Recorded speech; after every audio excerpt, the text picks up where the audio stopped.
تعالى يا حبيبي. ايه ده؟ الباب انا قافلاه قبل ما انزل. هو في ايه؟ بدأنا القصص الهندية اللي هتجيب أجلنا، يلا اما نشوف. يا حبيبتي، ايه؟ انت متأكدة ان جوزك مش هنا؟ لا مش هنا. طب وبالنسبة للجاسوم اللي فوق الباب محدش حاسس بيه؟ انا خايف. لا مش هنا.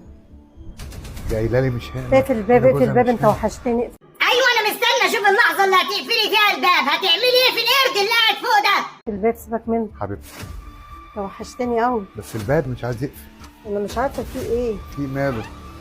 هو الباب باظ ولا في حرامي دخل؟ يا أخي. هو لا الباب باظ ولا في حرامي دخل، هو انتوا اللي اتعاملتوا في عينيكوا وبتستعمونا معاكوا. مرة ولا كنا إيه؟ هنا كنا قاعدين قعدة صفا وجميلة. اه والله. والله. عامة كان عايز يسيب الباب، هو كده كده مش جاي. وحشة. عادي هتسيبوا الباب مفتوح كده زي القطط والكلاب عادي، واللي طالع واللي يشوفكوا عادي مفيش مشكلة. هو أوي. مسافر. طب الباب مش مهم، محدش طلع ولا نزل. هنسيبه كده؟ يا عم طب انا قلقان.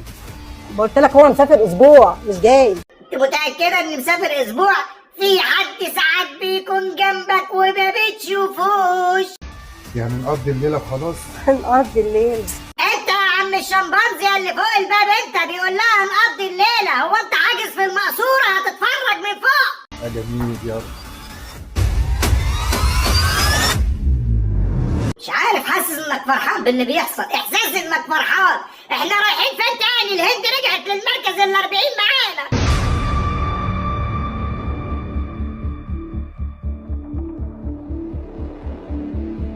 يا رب يكون وتر اكيلس اتقطع عشان نخلص منكم.